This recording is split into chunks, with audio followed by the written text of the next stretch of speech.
ఓం శ్రీ గురుభ్యో నమః. హరి ఓం. శ్రుతిస్మృతిపురాణానామాలయం నమామి భగవత్పాదశంకరం.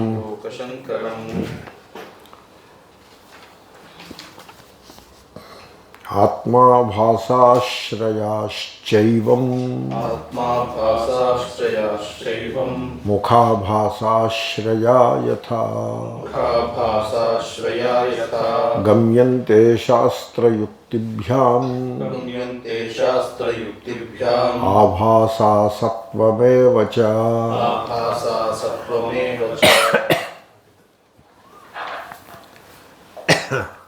సారీ,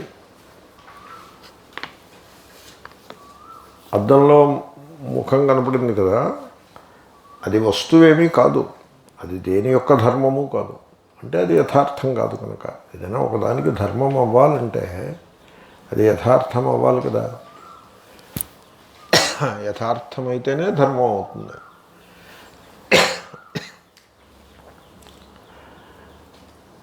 అది కనపడుట మాత్రమే. ఈ కనపడటం వేరు, ఉండటం వేరు.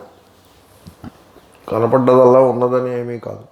నిజానికి జాగ్రత్తగా చూసుకుంటే ఉన్నది ఒక్కటే, దాని పేరే బ్రహ్మ. అదియే ఆత్మ. మిగతాదంతా కనపడ్డమే తప్ప ఉన్నది ఏదీ లేదు. మరి ఈ మాటని మహర్షులు చెప్పినారు, అనుభవానికి అది తెచ్చుకోవాల్సి ఉంటుంది. దాన్ని వేదాంతం అంటారు. సో ముఖాభాస ఎలాగ? ముఖమేం లేదు అక్కడ. అద్దంలో ముఖం ఉందా? లేదుగా. మరి ఎలా కనపడుతుంది? ఇక్కడ ముఖాభాస ఊరికే దృష్టాంతం మాత్రమే. దాన్ని దృష్టాంతంగా చేసుకుని దార్ష్టాంతికం ఏమిటంటే సంసారిత్వాభాస, కర్తృత్వాభాస. నేను కర్తను, నేను సంసారిణి, ఇవి దార్ష్టాంతికములు. ఎలా అయితే ముఖము యొక్క ఆభాస అసత్యమో, సంసారిత్వము కర్తృత్వము కూడా అటులనే అసత్యములు. వాటిని పట్టుకుని వేలాడుతూ ఉండేటువంటి ఏ సంసారము కలదో అది కల్పితము. ఓకే. అయితే అద్దం ముందు నిలబడి ముఖ ప్రతిబింబం కనపడింది, ముఖాభాసం కనపడింది. ముఖము సత్యము. ఓకే. ముఖం అద్దంలో ప్రతిఫలించుతోంది అన్నది కూడా సత్యమే. కానీ ప్రతిఫలించి కనపడే ప్రతీతి ఏది కలదో అది మాత్రం సత్యం కాదు. మొత్తానికి అదే ఊరికే ఇంతలాగా దాన్ని బ్రేకప్ చేయనక్కర్లేదు. ముఖము సత్యము, కనబడే ప్రతిఫలనము అసత్యము. ఓకే. అసత్యం అనొచ్చు.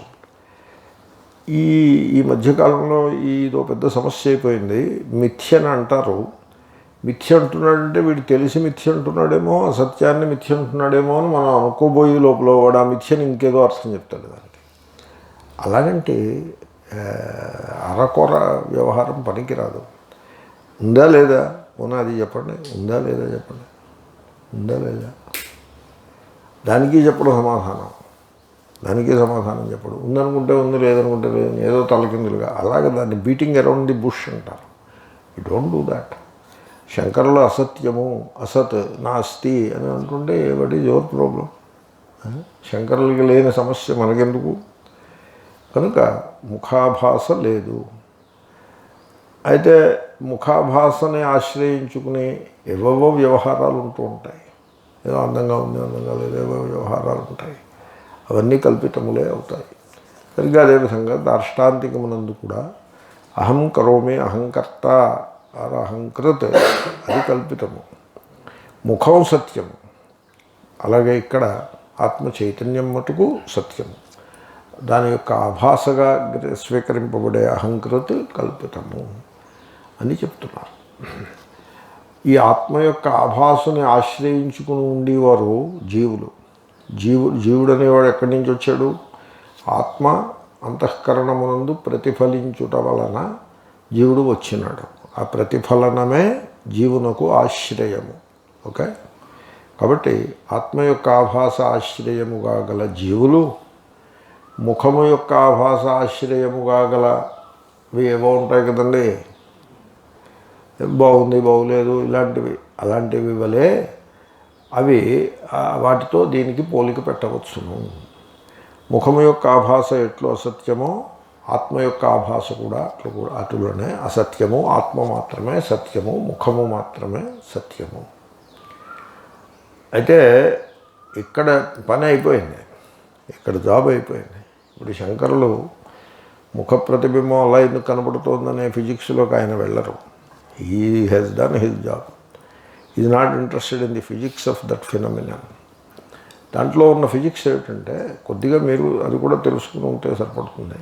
మీరు ఆలోచించుకోవాలి, ఇలాంటివి ఆలోచించుకోవాలి, ఈ ప్రశ్న వేసుకోవాలి. అద్దంలో ముఖం చూసుకుంటున్నాం కదా, అద్దం 2 డైమెన్షనల్ సర్ఫేసు, దాంట్లో ముఖం లేదు, వెనకాల లేదు. అద్దం పగల కొడితే ముఖం ముక్కలు ఏమైనా పైకి వస్తాయా? అలాగేమీ రాదు. అద్దం పగల కొడితే ప్రతి ముక్కలోనూ మళ్ళీ అంత ముఖము కనపడుతూ ఉంటుంది, మొత్తం ముఖం అంతా కనపడుతూ ఉంటుంది. అసలు ఎలాగ అవుతుంది ఇది? How it is happening? కొద్దిపాటి బేసిక్ ఫిజిక్స్ ఏమిటంటే it is a virtual image. It is not there but still you are seeing it. అది ఫిజిక్స్ వాళ్ళు చెప్పే మాట, వర్చువల్. వర్చువల్ అంటే అసత్యమైన అని అర్థం. సో ఫిజిక్స్ చదువుకుంటే కూడా మీకు కొంత జ్ఞానం కలిగింది. అది సత్యము కాదు. కాబట్టి దాన్ని మిథ్యా అని మీరంటే అనండి, అసత్యము అనే సెన్స్లో మిథ్యా అని మీరు అనాలి. అయితే సమస్య ఎక్కడొచ్చిందంటే, వీళ్ళకి ప్రాబ్లం ఎక్కడొచ్చిందంటే, ఈ మిథ్యా వ్యావహారిక సత్యత్వవాదులకు సమస్య ఎక్కడొస్తుందంటే ప్రతీతి సమస్య. అది ఉందని వాళ్ళు అనరు, తెలుసున్న వాళ్ళు అనరు. తెలియనివాడు ఏది చెప్పడు, తెలియనివాడు ఏది కర్ర విరగదు, పాము సాగదు, అలా పోతూ ఉంటుంది. తెలుసున్న వాళ్ళు ఉందని వాళ్ళు అనరు. దానికి ఏదో కొంత ప్రతీతికి కొంత సత్యత్వాన్ని అంటగట్టే ప్రయత్నం చేస్తారు, ప్రతీతిని బేస్గా చేసుకుని. తెలుస్తోంది కదా, కనపడుతోంది కదా అని. నేను అడిగాను, ఎందుకంటే మీకు ఈ ఆగ్రహము? అది కనబడుతోంది కాబట్టి దానికి ఎంతో కొంత సత్యత్వాన్ని మనం ఇవ్వాలి, ప్రాతిభాసిక సత్యత్వమును ఇవ్వవలను. ప్రాతిభాసికము ఉంటే సరిపడదు, ప్రాతిభాసిక సత్యము ఉండవు ఎందుకు అని అడిగాను నేను మా నాన్నగారిని అడిగాను, ఎందుకు మీకు ఈ ఆగ్రహం? ప్రాతిభాసిక సత్యము, వ్యావహారిక సత్యము, పారమార్థిక సత్యము ఏమిటి? ఈ లెక్కలేమిటి? సత్తా త్రైవిధ్యము, ఈ భాష ఏమిటి? లెక్కలేమిటి? ఇన్ని లెక్కలు లేవు కదా. అసలు మీరు ఇది చెప్పండి నాకు, ప్రాతిభాసికము అనండి, ప్రాతిభాసిక సత్యము అని ఎందుకు అంటున్నారు అంటే ఆయన దానికి సమాధానం చెప్పారు. ప్రమాణ ప్రమేయ వ్యవహారం అంతా కూడా చిన్నాభిన్నం అయిపోతుంది ప్రాతిభాసిక సత్యము అనకపోతే. ప్రాతిభాసికము అసత్యము అన్నాం అనుకో, ప్రమాణ ప్రమేయ వ్యవహారం చిన్నాభిన్నమవుతుంది. ఎందుకంటే ప్రమేయము సిద్ధింపజేస్తుంది, ప్రమేయమును ప్రమాణము సిద్ధింపజేస్తుంది. కళ్ళు ఉన్నాయి అని ఎందుకని? వస్తువు కనబడుతోంది కనుక. వస్తువు ఉన్నది అని ఎందుకు? కళ్ళు ఉన్నాయి కనుక, కళ్ళు చూస్తున్నాయి కనుక అని పరస్పరము ఒకదారినొకటి సిద్ధింపజేస్తాయి. ఇప్పుడు కళ్ళతో పామును చూశాడు కానీ అది లేదు అని మీరు నిర్ధారించేసినట్లయితే మొత్తం ప్రమాణ ప్రమేయ వ్యవహారం అంతా కూడా పోతుంది. అంటే ఇంకా ప్రత్యక్ష ప్రమాణం అనేది ఏమీ ఉండదు. శంకర్లు మరి ఆ మాటే చెప్పారు అధ్యాస భాష్యంలో. మోక్షశాస్త్ర వ్యవహారం కూడా కల్పితమేనే చెప్పారు, ప్రత్యక్షాది ప్రమాణములన్నీ కూడా కల్పితములే అని చెప్పారు. నువ్వు దానికి రెడీ అయితే పర్వాలేదు. If you are ready for that go ahead. Otherwise ఇంకా కొంచెం ఏదో ప్రమాణ ప్రమేయ వ్యవహారము, మేము తర్కం చదువుకోవాలి, ప్రత్యక్ష ఖండ చదువుకోవాలి, అనుమాన ఖండ చదువుకోవాలి అని ఇటువంటిది ఏదైనా పెట్టుకున్నట్లయితే ప్రమాణ ప్రమేయ వ్యవహారాన్ని సుతరాము త్రోసిపుచ్చుట వద్దు, అట్టిపెట్టుదాన్ని. అందుకోసమని ప్రాతిభాసిక సత్యము అను. లేకపోతే ఏమనాల్సి ఉంటుంది? పాము అసలు లేనే లేదు అంటే వీడు గుడ్డివాడని అనాల్సి ఉంటుంది. మరి వీడు గుడ్డివాడు కాదుగా, వీడి దగ్గర ప్రమాణం ఉన్నది కదా అని అందుకోసం అలా చెప్పాను. అంటే నేను అన్నాను, ఓ సింతేనా దీని సంగతి, ఇందుకోసమా మీరు తర్కాన్ని నిలబెట్టడం కోసం పెట్టుకున్నదా ఇది, కానివ్వండి అని అన్నాం. కాబట్టి అసత్తని తెలుస్తూనే ఉంది. ఫిజిక్స్లోకి రండి, ఫిజిక్స్ వాళ్ళకి ఇలాంటి ఇబ్బందులు ఏం లేవు. వాళ్ళకి ఇంకో శాస్త్రాన్ని నిలబెట్టాలనే అనే ప్రెషర్ వాళ్ళకి లేదు. వాళ్ళు ఏమన్నారంటే ఇట్ ఈజ్ వర్చువల్ అని చెప్పేశారు. వర్చువల్ ఇమేజ్ అని రాసి పెట్టేస్తున్నారు. అంటే ఏ నాన్ ఎగ్జిస్టెంట్ ఇమేజ్ కనబడుతోంది, non existent, virtual. Why non existent?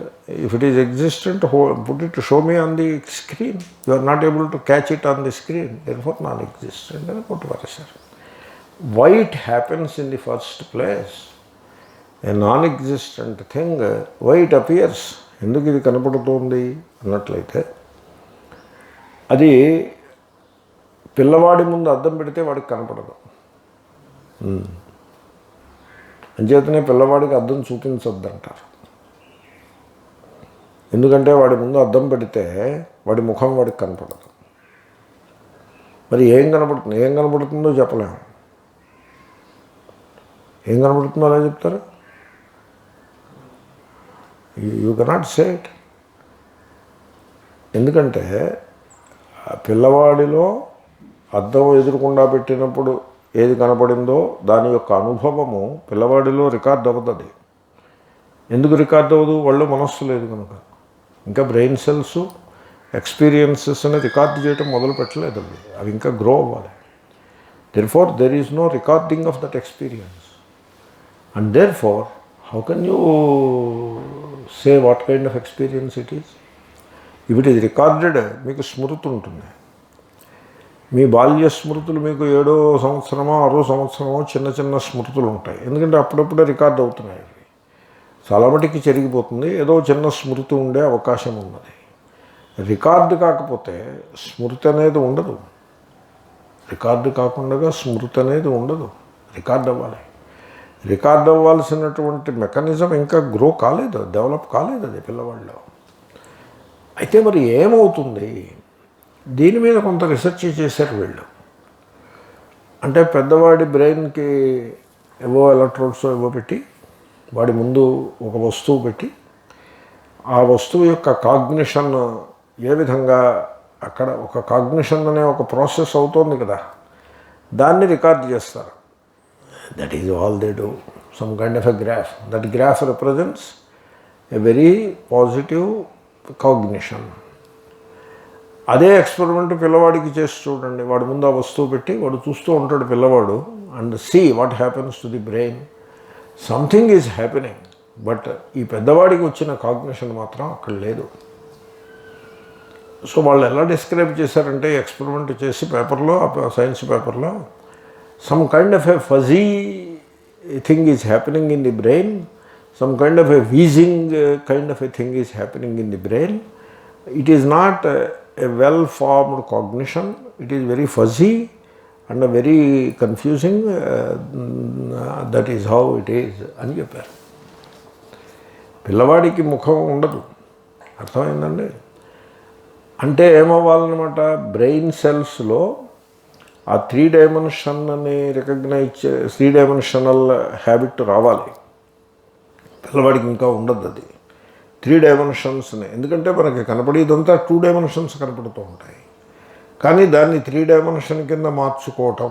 ఉదాహరణకి ఈ ఫోటో చూడండి, మీకు 3 డైమెన్షన్ ఫోటో కనపడుతూ ఉంటుంది. ఆ కాలర్ ఇలా ముందుకుంది అని అలాగే 3 డైమెన్షన్ కనపడుతుంది మీకు. కానీ అక్కడ 3 డైమెన్షన్ ఉండదు, 2 డైమెన్షనే ఉంటుంది. కానీ మైండ్ ఏం చేస్తుందంటే అది ఆబ్జెక్ట్స్ని సెపరేట్ చేసి, there is a thing called object అనేది ఒక object, it is a particular thing అనేది it is a contribution of the mind. బయట నుంచి మీకు లోపలికి ఇన్పుట్ ఉంటుంది కదా, బయట నుంచి లోపలికి ఇన్పుట్లో ఏమున్నాయి చెప్పండి? లైట్ రేస్ ఉన్నాయి, రిఫ్లెక్టెడ్ లైట్ రేస్ ఉన్నాయి. ఇంకేమున్నాయి? ఇంకేమీ లేవు. రిఫ్లెక్టెడ్ లైట్ రేస్ తప్ప ఇంకా ఏమీ లేవు. ఆ రిఫ్లెక్టెడ్ లైట్ రేస్ని క్యాప్చర్ చేసి it is an object. and then this kind of a three-dimensional shape, and then associated with this and this name, all of that is the input of the mind. అదంతా mind supply చేస్తుంది. The sense of object అనేది మైండ్లో develop అవుతుంది, క్రమంగా develop అవుతుంది. ఆ three డైమెన్షనల్నెస్ develop అవుతుంది. ఆ కన్ను మైండ్ కలిపి డెవలప్ అవుతుంది. ఓకే, కాబట్టి you see your face in the mirror because of an elaborate trick played by the eyesight and the mind and the brain. My brain and the mind. అది అందుకోసం మీరు చూస్తారు. కాబట్టి it is entirely subjective. In fact the idea of an object that it is an object అనేది కూడా subjective. It is subjective. It is not an object, it is మృత్. It is not an object called ఘట, it is మృత్. మృతికేత్యేవ సత్యం. చూడండి ఆ వాక్యంలో ఉన్నాను. ది ఆబ్జెక్ట్ కాల్డ్ ఘట, ఆబ్జెక్ట్ ఈజ్ వికార, కాల్డ్ ఘట నామధేయం, is entirely the contribution of the mind. అటువంటి మైండ్ పిల్లవాడికి ఇంకా తయారు కాలేదు. కాబట్టి వాడు he doesn't see his face in the mirror, he sees whatever he sees. అంచేతను పిల్లవాడికి అర్థం చూపించద్దని అంటారు. కాబట్టి ఈవెన్ అకార్డింగ్ టు ఫిజిక్స్ ముఖాభాస కల్పితము. ఓకే, ఇంత ఫిజిక్స్ అక్కర్లేదు వేదాంతానికి. నేనేదో ఇక్కడక్కడ సమాచారం సంపాదించి మేము ముందు పెట్టాను. ఇప్పుడు చెప్పకపోతే ఇంకెప్పుడు చెప్తాను నేను? ఇప్పుడు చెప్పే టైం ఇదే. ఏవం పదచ్ఛేదం చేద్దాం. ఆత్మాభాసాశ్రయా చ ఏవం ముఖాభాసాశ్రయా యథా గమ్యంతే శాస్త్రయుక్తిభ్యాం ఆభాసాసత్వం ఏవ చ. యథా ఏ ప్రకారముగానైతే ముఖాభాసాశ్రయా, మళ్ళీ చెప్దాం. ఏవం ఈ ప్రకారముగా ఆత్మాభాసాశ్రయా, ఆత్మ యొక్క ప్రతిఫలనము ఆశ్రయముగా గల జీవులు, అది జీవునికి బేసిస్ ఆత్మ యొక్క ప్రతిఫలనమే. అటువంటి జీవులు ముఖాభాసాశ్రయా యథా, ముఖ ప్రతిఫలనము ఆశ్రయముగా గల ప్రతిబింబము వలె, ప్రతిబింబములు వలె, ప్రతిబింబములు వంటివి అని శాస్త్రయుక్తిభ్యాం, ఉపనిషత్తులను బట్టి యుక్తులను బట్టి గమ్యంతే తెలియబడుచున్నవి. అదే కాబట్టి శాస్త్రం ఏం చెప్తోంది? మీ నాలెడ్జ్ని మీరు యుక్తిని పెట్టుకోవాలి. అంచేతనే శాస్త్రము యుక్తి రెండు ఉంటాయి. శంకరులు ఏం చెప్తారంటే శృతి స్మృతి న్యాయ అంటారు, మూడు పెట్టుకోమంటారు. దాంట్లో శృతి స్మృతి కలిపితే శాస్త్రం అవుతుంది. న్యాయ యుక్తి కూడా ఉండాలి. అంటే మీరు ఆలోచించడం పెట్టుకోండి అని ఆలోచించాలి. అయితే ఈ సంప్రదాయం అనే మాటలో సంప్రదాయము అంటే ఇప్పుడు ఉన్న అర్థం కాదు. అది సంప్రదాయం సమ్యక్ ప్రధానం. శంకర్లో చోటి సంప్రదాయం ఉన్నారు, దాన్ని వీళ్ళు మిస్ఇంటర్ప్రిట్ చేస్తారు. వీళ్ళు అనుకునే సంప్రదాయం ఏమిటంటే దానికి ఇంగ్లీష్లో బాగా అర్థమవుతుంది. ట్రెడిషన్ అంటే పరంపరని వీళ్ళు సంప్రదాయము అంటారు. ఈ పరంపర పోనీ వీళ్ళకి ఏమైనా తెలుసునా అంటే తెలుసున్నదేమీ కాదు. పరంపర మీకేం తెలుసు? మీ గురువుగారు తెలుసు, మీకు మీ గురువుగారు తెలుసు. ఆయన గురువుగారు తెలియదుగా. పోనీ ఆయన గురువుగారిని కూడా మీరు కలిసేశారనుకోండి, ఇంకా ఆ తర్వాత తెలియదు కదా. ఊరికే పేర్లే తప్ప నామధేయం అని ఎప్పుడు వినలేదండి ఉపనిషత్తుల్లోనూ. నామమాత్రం, దాంట్లో యథార్థత లేదు. ఊరికే పేరు పట్టుకుని వేలాడడం. అంచేతనే నేను అడిగాను ఒకసారి, ఏమిట్రా పరాశరుడు గురు పరంపర అంటావు, పరాశరుడు నీ మేనమామ నీ మేనత్త కొడుగా, ఎవడు పరాశరుడు? ఊరికే పేరేగా అని నేనంటే కోపాలు వచ్చాయి. పరాశరుడు అంటే నీకు కోపం ఎందుకు రండి ఆయన? కాబట్టి ఈ పరంపర సంప్రదాయము అని పట్టుకున్నవాడు దానివల్ల కలిగే హాని ఏమిటంటే వాడు ఆలోచించడం మానేస్తాడు. ఆలోచించకూడదు అదనమాట. దట్ ఈజ్ ది పరంపర. ఆలోచించకూడదు. నాకు బాగా అనుభవం. మా చిన్నప్పుడు కొంపెల్లో సోమశేఖర శాస్త్రి గారని ఒక గొప్ప పండితులు ఉండేవారు. మా నాయనగారు ఆయన దగ్గర కొంత తర్కశాస్త్రాన్ని అధ్యయనం చేశారు ఆ రోజుల్లో. నేను బాగా ఎరుగుతున్నా ఆయన్ని. నేను కూడా ఆయన దగ్గర పుస్తకం పాఠం చదివాను, మృచ్ఛకటికం అనే నాటకం. ఆయనకి కొంపెల్ల సోమశేఖర శాస్త్రి గారికి చతుస్తంత్రి అని పేరు.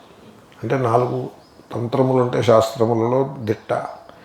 ఆయన నాగార్జునుని మాధ్యమిక కారికలకు సంస్కృతంలో వ్యాఖ్యానం రాశారు. నాగార్జున మాధ్యమిక కారికలకి సంస్కృతంలో అంత సరళమైన వ్యాఖ్యానం రాసినవాడు ఆయన ఒక్కరే. ఇంకెవరు రాయలేదు సరిగ్గా. ఏమో నాకు తెలియదు, రాయలేదేమో అనుకుంటున్నాను. దానికి ఆయనకి రాష్ట్రపతి అవార్డు ఇచ్చారు ఆ వ్యాఖ్యానానికి. అది గౌడపాద కారికలపై శంకరుల భాష్య శైలిలో రాశారు ఆయన. ఆయన మీద దుమ్ము లేచింది, దుమారం లేచింది. ఎందుకు దుమారం లేచిందంటే, చూడండి అద్వైతం అంటాడు, విభూతి గట్టిగా పెడతాడు, పిలకుంది శాస్త్రి బౌద్ధ ధర్మానికి సంబంధించిన పుస్తకం మీద వ్యాఖ్యానం రాశాడు అన్నది తప్పుగా అనుకున్నారు ఆ రోజుల్లో. ఎవళ్ళు? ఛాందసవాదులు. ఆయన తప్పు అనుకోలేదు పాపం. ఆయన బౌద్ధ ధర్మాన్ని అధ్యయనం చేశారు. మన ఆయనగారు కూడా బౌద్ధ ధర్మాన్ని అధ్యయనం చేశారు. బుద్ధ జయంతి నాడు బౌద్ధుల మీద ప్రసంగం కావాలంటే మా నాన్నగారిని వచ్చి ఇన్వైట్ చేసి తీసుకెళ్ళేవారు. ఆయన వెళ్ళి చెప్పొచ్చేవారు, ఖండనం చేసేవారు కాదు. అడిగారు ఎవరో, మరి బుద్ధుడిని ఖండించద్దంటే ఈరోజు ఖండనం ఉండదు అని చెప్పేవారు. ఆ రోజు బుద్ధ జయంతి కదా, ఈరోజు నో ఖండనం. మీకు ఖండనం కావాల్సి వస్తే వేరే పాఠానికి మరో రోజు రండి, అక్కడ బౌద్ధ సిద్ధాంతాన్ని ఖండిస్తాం, బుద్ధుణ్ణి ఖండించరు. కాబట్టి పరంపర సంప్రదాయము అని పేరు పెట్టి మేము ఆలోచించడం మానేసాము అన్న వాళ్ళ యొక్క హీనస్థితి ఎలా ఉంటుందో మీకు తెలియడం కోసం నేను ఇదంతా చెప్పాను. కాబట్టి శాస్త్రం ఒక్కటి సరిపడదు, యుక్తి కూడా పెట్టుకోవాలి. మీరు ఆలోచించటం కూడా అభ్యాసం చేయాలి. మీరు ఆలోచించినట్లయితే ముఖాభాసాశ్రయములైనటువంటి కల్పనలు, అందంగా ఉంది, అందంగా లేదు, ఇలా ఉంది, అలా ఉంది, ఇవన్నీ ఎలా అయితే కల్పితములో అవి ఎటువంటివో అహంకారము, అహంకర్తృత్వం, అహంకృతి ఇత్యాది కల్పనలు కూడా అట్టివే. జీవుడు అనేదే అట్టిది. జీవుడు అనేవాడే కేవలము ముఖాభాస వలె మనకు వచ్చేట తప్ప యథార్థముగా ఉన్నవాడేమీ కాదు. ఉన్నది పరమాత్మయే. అది అసత్వమేవచ ఆభాసాసత్వమేవచ. ఆభాస యొక్క అసత్వము కూడా, అసత్వము అంటే లేకుండుట. ఆభాస అనేది లేదు, అది కూడా గమ్యతే తెలియబడుచున్నది. ఇప్పుడు గమ్యంతేని గమ్యతే కింద మార్చుకోవాలి. శాస్త్రయుక్తిభ్యాం అలాగే ఉంటుంది. మీరు శాస్త్రాన్ని బట్టి యుక్తులను బట్టి కూడా ఈ ఆభాస అనేది ఏది యథార్థం కాదు, అది ప్రతీతి మాత్రమే అని మనకు అర్థమవుతోంది. ఓకే. ఏవం ఆత్మాభాసాశ్రయా ముఖాభాసాశ్రయా యథా. యథా అంటే ఇవా అన్నమాట. ఇది పెట్టుకోండి.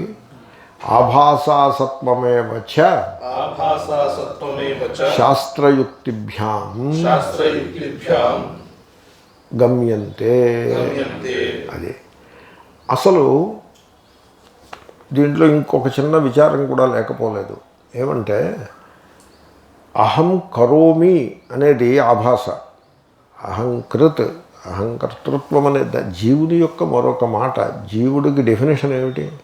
అహం కరోమి. కర్తృత్వం జీవుని యొక్క డెఫినేషన్. వాడికి ఉన్న సారము కర్తృత్వం. ప్రస్తుతం ఇంకా అనేక ఉన్నాయి జీవుని లక్షణాలు, ఇప్పుడు అది చూస్తున్నాం. అసలు వీడి ఎందుకు కర్తృత్వం ఎందుకు వచ్చింది?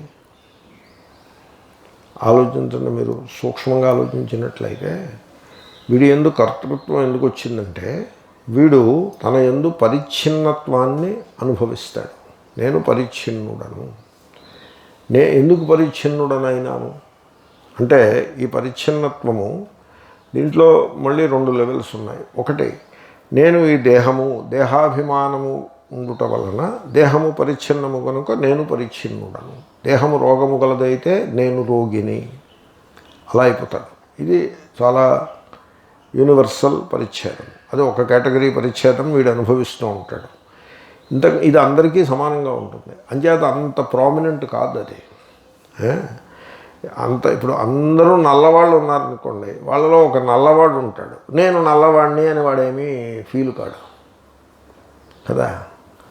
అలాంటిది ఇది దేహాభిమానం. ఇంకా అంతకంటే ఇప్పుడు అందరూ తెల్లవాళ్ళ మధ్యలో నల్లవాడు ఉన్నాడు అనుకోండి, వాడికి దేహాభిమానం అలాంటి పెట్టండి, అది కామనే. కానీ వీళ్ళందరూ తెల్లగా అందంగా ఉన్నారు, నేను నల్లగా ఉన్నాను. ముఖ్యంగా అమ్మాయిలు అయితే అలా ఫీల్ అయ్యే అవకాశం ఉంది. ఏదో దృష్టాంతం మనం నోటుకు వచ్చిన దృష్టాంతం చెప్పాను.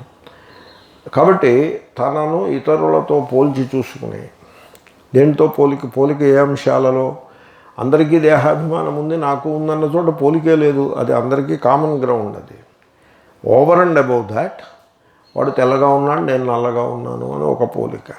వాడు ధనవంతుడు, నేను తక్కువ ధనము గలవాడను అని ఇది ఒక ప్రధానమైన పోలిక. వాడేమో బలంగా ఉన్నాడు, నేను నీరసంగా ఉన్నాను. ఇలాంటి పోలికలు పెట్టుకుంటాడు, కంపేర్ చేసుకుంటాడు. ఈ కంపారిజన్ ఎందుకు వచ్చింది? Comparison fundamentally identification with the body and it's attributes. దాని నుంచి కంపారిజన్ వస్తుంది. ఇతర భేదబుద్ధి, పరిచ్ఛిన్న బుద్ధి, భేదబుద్ధి, తర్వాత సాదృశ్య బుద్ధి. ఇది ఒకదాని నుంచి ఒకటి పుడతాయి. పరిచ్ఛిన్న బుద్ధి నుంచి భేదబుద్ధి పుడుతుంది, దాని నుంచి సాదృశ్య బుద్ధి, ఇతరులతో పోల్చి చూసుకునుట. ఆ తర్వాత హీనత్వ బుద్ధి, నేను ఇతరుల కంటే తక్కువగా ఉన్నాను అని ఆ బుద్ధి పుడుతుంది. అప్పుడు దాని నుంచి సాతిశయత్వ బుద్ధి, ఇప్పుడు ఉన్నదానికంటే నేను ఏదో గొప్పది అవ్వాలి అనే బుద్ధి పుడుతుంది. దాని నుంచి కర్తృత్వ బుద్ధి పుడుతుంది. ఏదో ఒకటి చేయాలి, ఏదో ఒకటి అవ్వాలి అంటే ఏదో ఒకటి చేయాలి. అవ్వాలి అంటే భోక్తృత్వం, చెయ్యాలి అంటే కర్తృత్వం. అలా వచ్చింది.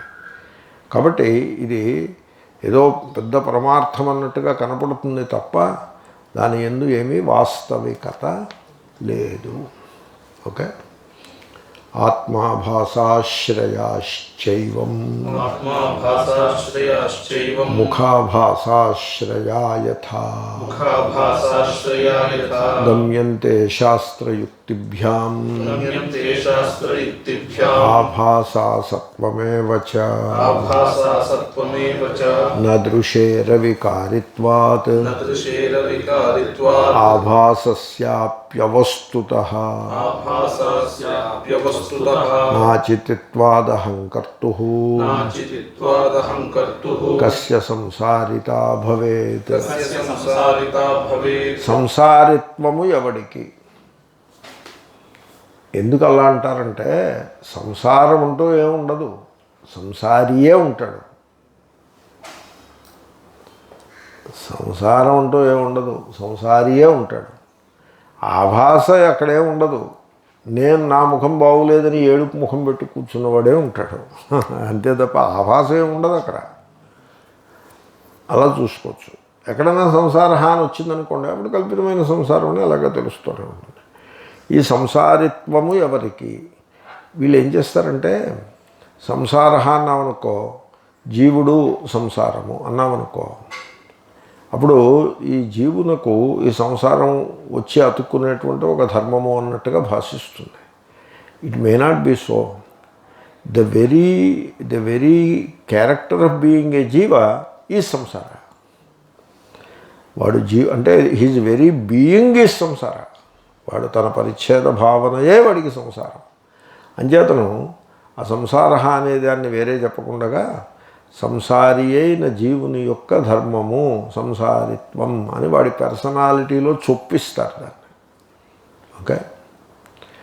ధనము హానిని కలిగించును అని చెప్పచ్చు, ధనిత్వము హానిని కలిగించును అని చెప్తే అది ఇంకా బాగుంటుంది.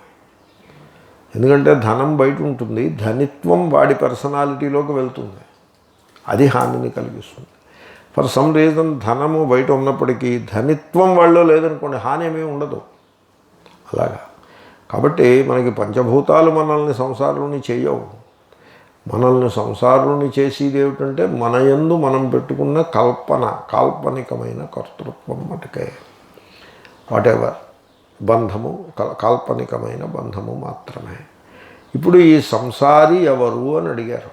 ఈ సంసారి ఎవరు అంటే చూడయ, ఆత్మ అయితే సంసారి కాదు, అది నిర్గుణము, ఓకే, అనంతము. ఆత్మ యొక్క ఆభాస సంసారి అనుకుందాం పోనీ. అంటే ఆభాస వస్తువే కాదు, దానికి సంసారం ఏమిటి? వస్తువైతే అది యథార్థమైతే దానికి సంసారం అనే ఒక ధర్మం పెట్టచ్చు, సంసారత్వం. అది వస్తువే కాదు. కాబట్టి అహంకర్త, ఈ ఆభాసకే అహంకర్త అని పేరు. అహంకార, అహంకృత్, అహంకర్త. ఈ అహంకర్త అది జడమా చేతనమా? ఈగో. నేను క్లాసులో ఎంఫటిక్గా చెప్పేవాడిని, చెప్తూ ఉంటా. ఎవడైనా కొద్దిమంది అయినా గ్రహిస్తారేమో అని ఆశ.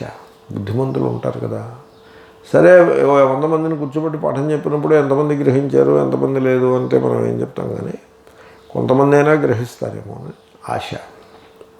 మామూలుగా 50 మంది ఉండి క్లాసు ఉన్నప్పుడు దాంట్లో పురుషులు స్త్రీలు ఉన్నప్పుడు వాళ్ళు ఏం చేస్తారంటే క్లాసుని, గురువు గారిని, మొత్తాన్నంతని కూడా సెంటిమెంటలైజు, రిలిజియనైజు చేసి కూర్చోబెడతారు. దాన్ని ఒక రిలీజియస్ రిచువల్ కింద తయారు చేసేసి దాని చుట్టూ సెంటిమెంట్లు అల్లేసి ఏదేదో చేస్తారు.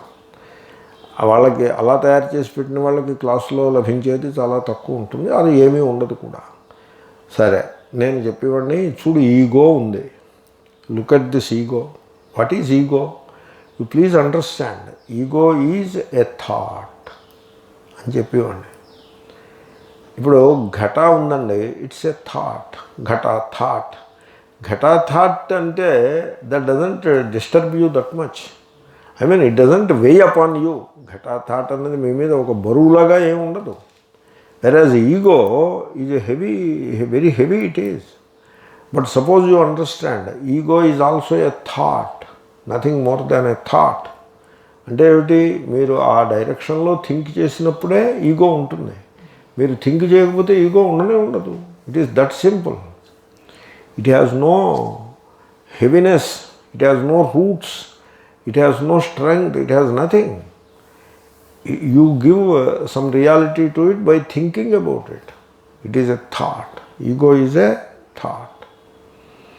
Desire. What is desire? A thought. Fear. What is it? A thought. Samsara. What is it? It's a thought. What about myself? You are something beyond thought. It is thought, it is. What is religion? Thought. What is conceptual God? Thought.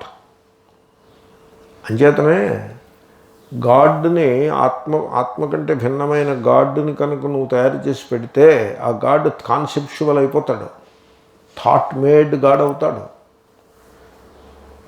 నువ్వు గాడ్ని రక్షించదలుచుకుంటే thought కంటే డీపర్గా ఉండే ఆత్మ చైతన్యంలో పెట్టుదాన్ని, అది నువ్వు రక్షిస్తావు. లేకపోతే నీ గాడ్ నిలబడ్డావు, దృశ్యమైపోతాడు, జడమైపోతాడు. Created by thought, human thought. Thought can create many things. Thought has a lot of power. Thought మనిషిని చంద్రమండలం మీద పెట్టింది ఎవరు? థాట్. రిలిజియన్ని క్రియేట్ చేసింది ఎవరు? థాట్. బుద్ధుడు పాపం పుట్టాడు, కొంతకాలం తపస్సు చేశాడు, ఇటు తిరిగాడు, భిక్ష చేశాడు, 4 మంచి మాటలు చెప్పేసి వెళ్ళిపోయాడు ఆయన. తర్వాత రిలిజియన్ని క్రియేట్ చేసేశారు, బుద్ధిజం అని. Who created? The thought created it. Christ అంతే, థాట్ క్రియేటెడ్ ఇట్. కృష్ణుడు అంతే. వాళ్ళ జీవితకాలం కూడా మన జీవితకాలంలాగే ఉండేదండి, more or less. They lived like you and me, and they did a few good things. They knew the truth and therefore they spoke it.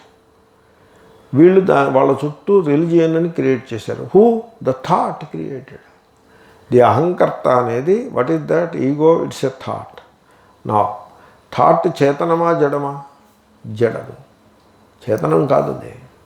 అప్పుడు అది జడమైతే ఇంకా దానికి సంసారమే ఉంటుంది. కాబట్టి ఇప్పుడు ఈ సంసారిత్వం ఎవరికిది? There is no answer to that question. There is nobody. సంసారి అనదగ్గవాడు ఎవడూ లేడు. సంసారిత్వమే కల్పితము. అది శ్లోకం. నదృశేరవికారిత్వాదాభాసస్యాప్యవస్తుతః నాచిత్వాదహంకర్తుః కస్య సంసారితా భవేత్. ఈ శ్లోకాన్ని పెట్టండి, తీసుకెళ్ళి ద్వైతుల ముందు వాళ్ళకి ఒళ్ళు జలధరిస్తుంది తెలుసుకుంటే. నా దృశే అవికారిత్వాత్ ఆభాసస్య అపి అవస్తుతః నా అచితిత్వాత్ అహంకర్తుః కస్య సంసారితా భవేత్. అవికారిత్వాత్ వికారములు లేనందువలన అనగా కూటస్థమగుట వలన దృశే దృక్చైతన్యమునకు సంసారిత సంసారిత్వము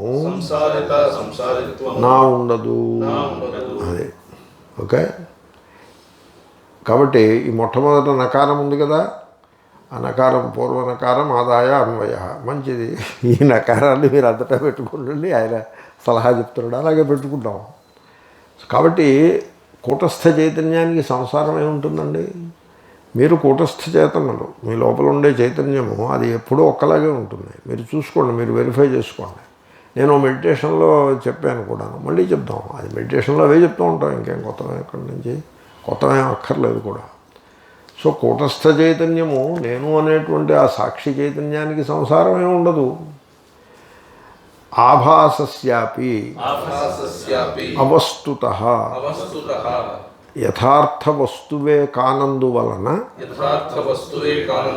ఆభాసస్యాపి ప్రతిఫలనమునకు కూడా సంసారిత సంసారిత్వము నా ఉండదు. అంతఃకరణంలో ప్రతిఫలనం ఒకటి వచ్చింది, దానికి సంసారం. అదే లేకపోతే దానికి సంసారం ఏంటండి? ఊరు లేదు, పేరు లేదు, కొడుకు పేరు సోమలింగం అన్నట్లు అభావానికి సంసారం ఏమిటి? అభావానికి ధర్మాలను పెట్టకూడదు. శంకర్లు అది చాలా బాగా చెప్తారు. అభావాలకు మీరు ధర్మాలను పెట్టకండి. అభావాన్ని పదార్థము అన్నాం, అభావం 4 రకాలు అన్నాం. ఏమిటిదంతా?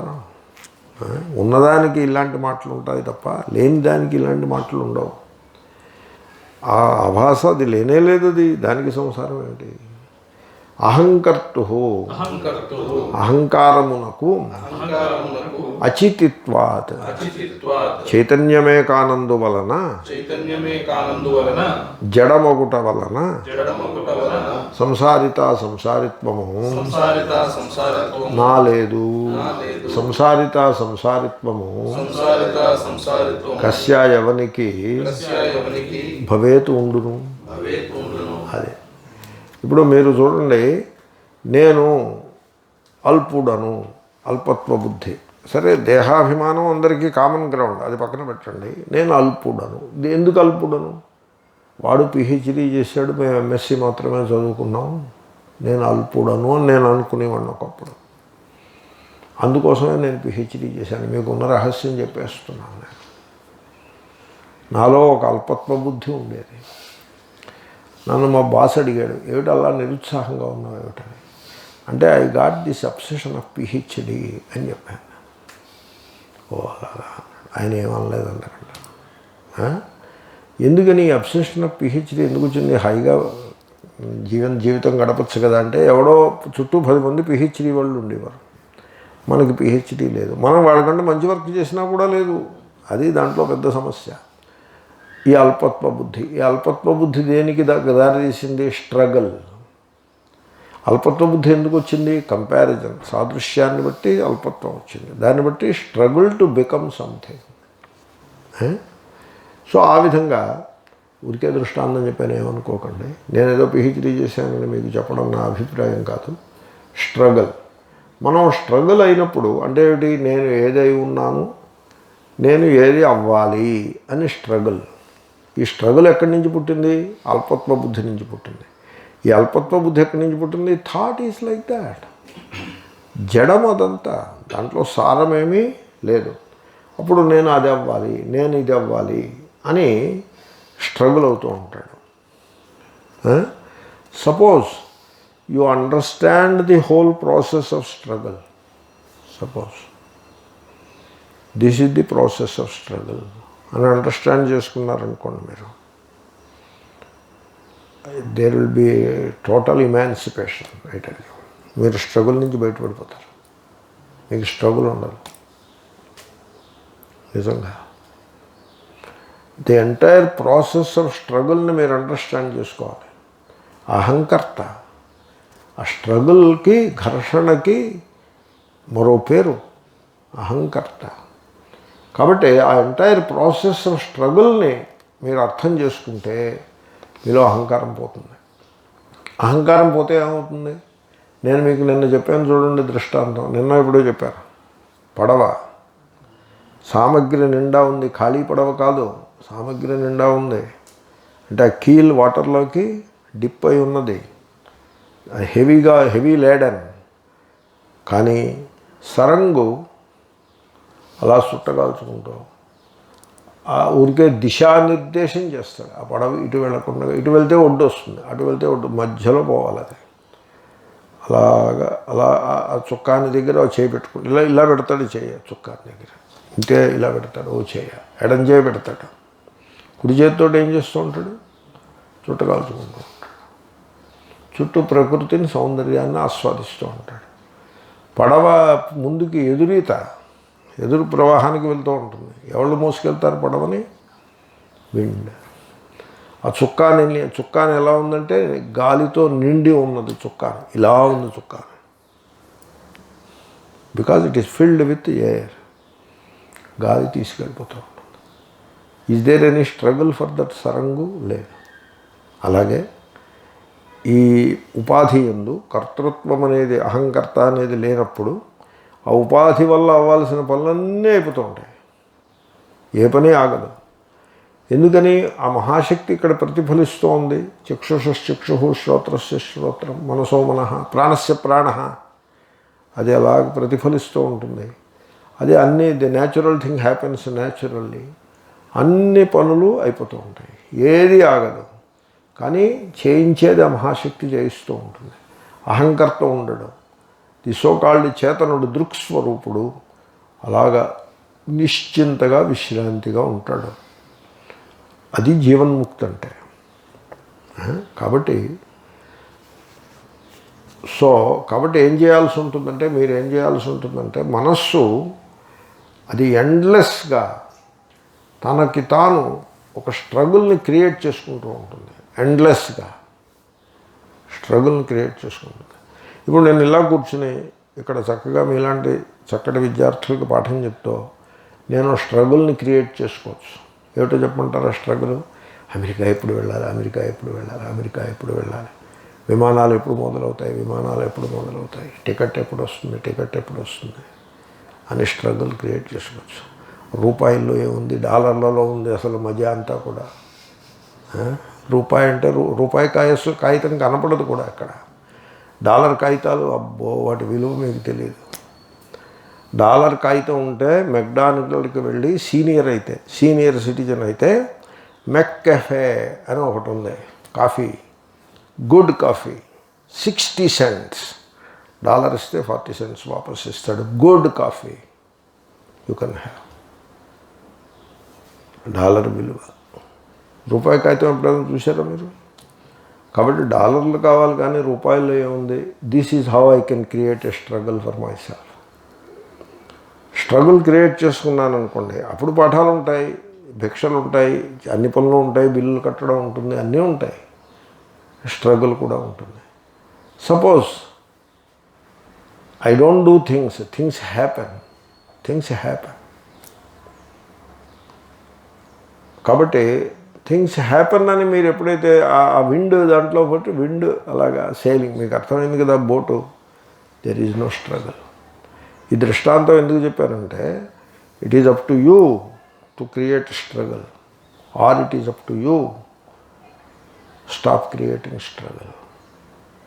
సంసారిత్వం అంటే చెప్తున్నా, మీరు స్టాప్ చేయండి క్రియేటింగ్ స్ట్రగల్. నా దగ్గరికి ఒక భార్యాభర్త వచ్చారు. వచ్చి మాకు సంతానం లేదని అన్నారు. ఏమండి సంతానానికి కంగారే ఉంది, మీరు యంగ్గా కనపడుతున్నారంటే. కాదని బాబు పెళ్ళి 15 ఏళ్ళు అయింది. అయితే మాత్రం ఇంకా ఉందిగా భవిష్యత్తు, అప్పుడే ఏమైంది అంటే, కాదండి ఫెర్టిలిటీ క్లినిక్స్కి వెళ్ళి. మరి అది సంగతి, ఆ మాట చెప్పండి, దానికోసమే అడుగుతున్నా ఈ ప్రశ్నలు. ఫెర్టిలిటీ క్లినిక్స్కి వెళ్ళి వచ్చాము, అదేం వర్కౌట్ అయ్యట్లేదు. Okay, now come to the point. అప్పుడు నేను చెప్పాను, ఎందుకండి సంతానం ఎందుకు, ఫర్ వాట్?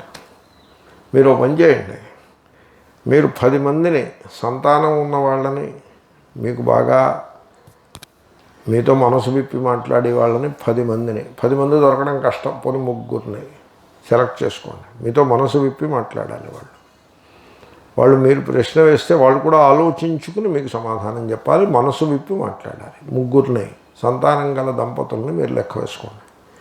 వెళ్ళి వాళ్ళని ఏకాంతంలో కలిసి వాళ్ళని అడగండి, సంతానం వల్ల వాళ్ళు ఎలా ఉన్నారని. వాళ్ళు మనసు విప్పి కనుక మీకు చెప్తే వాళ్ళు మహాదుఖాన్ని అనుభవిస్తున్నారని మీకు తెలిసిపోతుంది.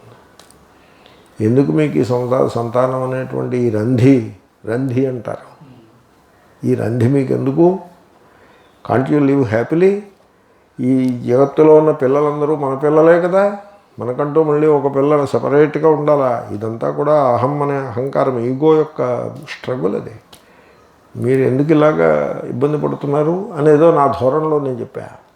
వాళ్ళు అడిగారు కనుక చెప్తే వాళ్ళు ఏదో దండం పెట్టి వాళ్ళ దారిని వాళ్ళు వెళ్తారు, మన వెతుక్కుంటూ వచ్చారని ఒక ప్రేమ భావంతో చెప్పాను. నేను అలా అనుకోలేదు, నేను చెప్పిన మాటకి అంత ప్రభావం ఉంటుందని నేను అనుకోలేదు. వాళ్ళ ముఖంలో నెత్తురు చుక్కలేదు, విన్నారు. వాళ్ళు ఏమనుకున్నారంటే నేను ఏదో మంత్రం చెప్తానని వచ్చారు. వాళ్ళు మంత్రం మాట అసలు ఎత్తనే లేదు, దేవుడి మాట కూడా ఎత్తలేదు. ఏదో ఎత్తినా దేవుడు నిర్ణయించాడండి, మీరెందుకు ఆ నిర్ణయానికి వ్యతిరేకంగా వెళ్తారు అంటూ అలాంటి మాటలు ఇవ్వకుండా చెప్పాను. వెనక్కి వెళ్ళిపోయారు, ఆలోచించుకున్నారు. నేను చెప్పాను ఆలోచించుకోండి, వెంటనే రిప్లై ఇవ్వకద్దని చెప్పాను, దట్ ఈజ్ ఇంపార్టెంట్. తర్వాత మళ్ళీ 1 నెల రోజుల తర్వాత కలిశారు. మేము ఫ్రీ అయిపోయాం సార్ అని చెప్పారు. We are free. తర్వాత నేను వాళ్ళని 10 ఏళ్ల తర్వాత మళ్ళీ కలిశాను. They are still free. వాళ్ళ ఫ్రీడమ్ వాళ్ళకి తీసేసేది లేదంటే. అప్పుడు నేను అనుకున్నా, అమ్మో సంసారం అంటే ఇలా ఉంటుందా? సంసారిత్వాన్ని మిమ్మల్ని ఎవడు కల్పించుకోమన్నాడు? సంసారిత్వం వాస్తవంగా దేనికి లేదు అక్కడ, మీరు స్ట్రగుల్ అయ్యి కల్పించుకున్నదే. అవిక్రియత్వాత్ దృశేః సంసారిత నా అవస్తుతః ఆభాసస్యాపి సంసారిత నా అచితిత్వాత్ అహంకర్తుః సంసారిత నా సంసారిత కస్య భవేత్? ఎవడికి సంసారం? నదృశేరవికారిత్వాదాభాసస్యాప్యవస్తుతః నాచితిత్వాదహంకర్తుః కస్య సంసారితా భవేత్? అవిద్యామాత్ర ఏవాతః సంసారోస్త్వవివేకతః కూటస్థేనాత్మనా నిత్యమాత్మవానాత్మనీవ సహ.